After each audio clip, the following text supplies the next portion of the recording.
ভোটের অধিকার ফিরে পেতে চাই, চলার স্বাধীনতা চাই, বাক স্বাধীনতা চাই, স্বৈরাচার আর চাই না।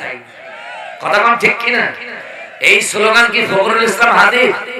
এই স্লোগান কি প্রধান অতিথি নাকি আপনাদেরও? সকলে এই স্লোগান হওয়ার দরকার আছে না নাই? এবার আসেন, হামান বলছে জাহাপনা এইরকম বাঘ্র কণ্ঠওয়ালা যারা মুসলমান আছে তাদেরকে আইনের আওতায় নিয়ে আসতে হবে। কি করতে হবে? বলে প্রথমত এদেরকে প্রলোভন দেওয়া হোক, এদেরকে টাকা পয়সার লোভ দেখানো হোক, এদেরকে ধন সম্পদ দেওয়ার লোভ দেখানো হোক।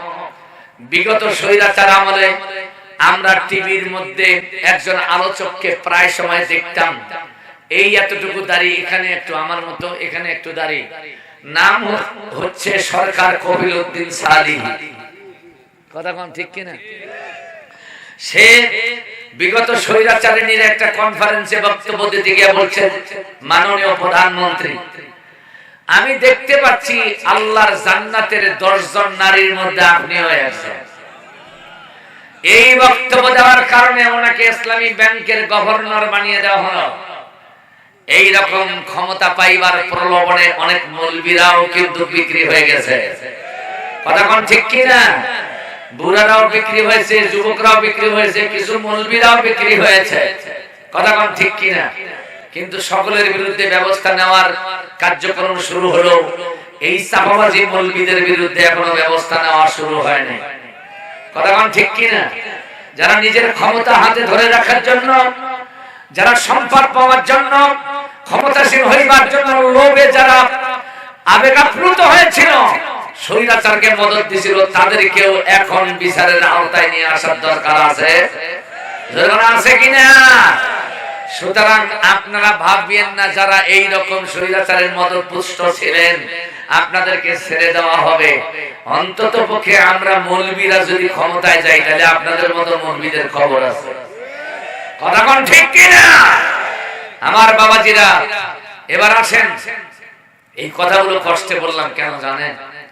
আমার রংপুর মিঠাপুকুরে আমি খতিবের দায়িত্ব পালন করি এক মসজিদে। ওইখানে এক মাদ্রাসার প্রভাষক, সে বলেছিল কোরআনের পাখি আল্লামা সাঈদীকে যেদিন ফাঁসি দেয়া হবে ওই দিন আমি একটা গরু জবাই করে মানুষকে খাওয়াবো। একটা মাদ্রাসার প্রভাষক বলেছিল। আমি চাইছিলাম এই বেয়াদবটাকে যদি পাই, কিছু করতে পারি বা না পারি, ওর মাথায় একটা বাড়ি দেবো যেন মাথাটা ভাইটা যায়। কিন্তু ওই শয়তানকে কোনোদিন দেখতে পাই নাই। তবে খুব পেরেশানি ছিলাম এই শয়তানকে সাইজ করার জন্য। এটা আমার যদি মনের চিন্তা ভাবনা হয়, আমার থেকে ভয়ঙ্কর চিন্তা ভাবনা নিয়ে আপনাদের মধ্যে অনেকে সিংহের রূপে আছে, ঠিক না বেঠিক? এবার আসেন, এই মৌলবীদেরকে লোভ দেওয়া হলো। 8 কোটি টাকা পাইয়া আমাদের দেশের মধ্যে মৌলবী বিক্রি হয়ে গেছে। কথা কন না কেন? আরো জোরে কন।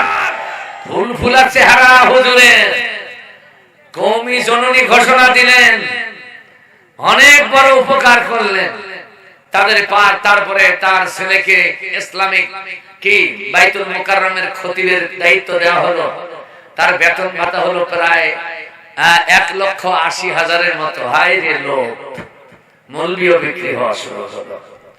এবার মৌলবীদেরকে প্রলোভন দিয়ে যতটুকু আয়ত্তে আনা গেল গেল, আর বাকিদের আয়ত্তে আনা গেল না। এবার হামান বলছে যাবো না, এদের বিরুদ্ধে রাষ্ট্রীয়ভাবে মামলা দেওয়া হোক যে এরা স্বাধীনতা বিরোধী, এরা সরকার বিরোধী। পরিশেষে বলা হলো এরা যুদ্ধাপরাধী। কথা বল না কেন? আরো জোরে একটু হা হু কম। আমাদের দেশের মধ্যেও মৌলবীদেরকে ঘায়েল করার জন্য এই অস্ত্রের ব্যবহার হয়েছে না হয় না?